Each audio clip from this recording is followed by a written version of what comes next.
Classical models of sexual selection, built on the work of Charles Darwin and A.J. Bateman, frame reproduction largely as a competition among males for access to females. Field observations show that females across most species mate with multiple partners. This polyandry shifts the arena of sexual selection to the internal environment of the female reproductive tract. To study these microscopic gamete interactions, researchers rely heavily on the fruit fly, Drosophila melanogaster. This chart shows a striking metric known as second male sperm precedence, or P2. When a female mates sequentially, the second male to mate routinely sires approximately 80% of the subsequent offspring. Since multiple males transfer viable gametes into a shared space, a second male achieving an 80% success rate indicates an active, unobserved mechanism inside the female tract, determining which sperm actually reach the egg. Historically, biologists credited this dominance to two assumed mechanisms: sperm displacement and sperm incapacitation. The incapacitation hypothesis argues that a second male's ejaculate contains accessory gland proteins, or Acps. According to this model, these proteins act as chemical weapons that actively seek out and kill the first male's resident sperm. For this mechanism to function, a male requires self-sperm recognition. He must have a biological safeguard to ensure his chemical weapons attack only the rival's gametes, while leaving his own unharmed. Extensive genetic studies on Drosophila reveal 0 mechanisms capable of distinguishing self-sperm from rival sperm. Without self-sperm recognition, a male deploying lethal Acps would simply destroy his own gametes. This makes targeted incapacitation physically impossible, forcing researchers to look elsewhere for the cause of sperm loss. During copulation, a male transfers roughly 1,500 sperm into the bursa.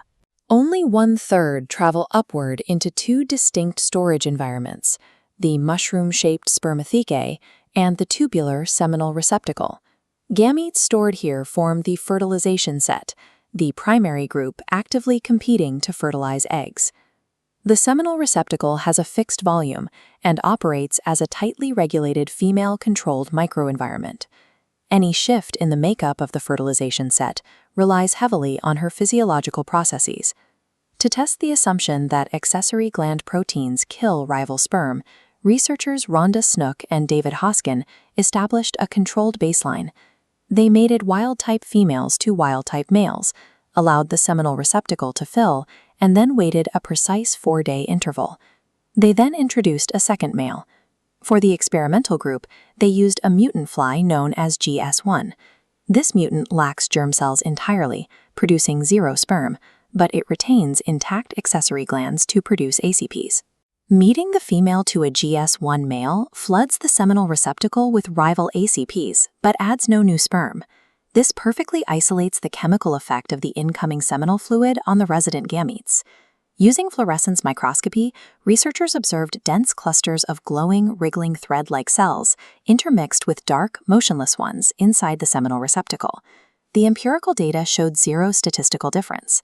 Females who received the rival ACPs from the GS1 mutant had the exact same rate of sperm motility as females kept singly mated.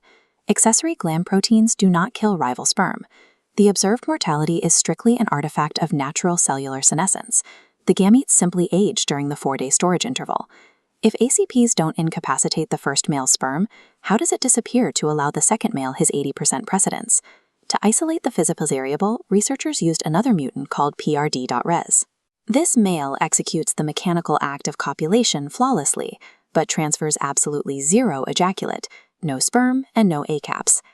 If removal requires an incoming male's gametes to physically push resident sperm away, mating with a PRD-res male should leave the seminal receptacle undisturbed. But this bar chart shows the opposite. A significant proportion of females mated to the PRD-res male exhibited completely empty seminal receptacles. Since the PRD-res male transferred nothing, the evacuation of the seminal receptacle could only occur through an active physical expulsion orchestrated by the female herself. The physiological trigger for this mechanism is mechanical. The physical duration of a male's copulation acts as a sensory stimulus to the female's central nervous system. Upon receiving the right stimulus, the seminal receptacle is signaled to physically contract. This pushes the stored resident sperm backward out of the fertilization set and into the bursa. These ejected gametes are then expelled entirely, discarded alongside the mating plug. This reflex provides a dual evolutionary advantage. The female actively clears out senescent, dying gametes, and simultaneously frees up her fixed-volume storage space for a fresh, highly viable fertilization set. For decades, geneticists used quantitative trait locus mapping to find specific sperm competition genes, but these studies consistently hit a wall. They found that sperm success has very low heritability because the outcome isn't determined by one male's genome alone. Success depends on a male's ability to trigger the dumping reflex in a specific female. Because the winning traits rely on this interaction between two different individuals, researchers see high non-additive genetic variance, making the best genes impossible to isolate in a vacuum. Postcopulatory sexual selection cannot be accurately modeled as isolated gamete warfare. It operates as a dynamic, deeply entangled landscape of cryptic female choice.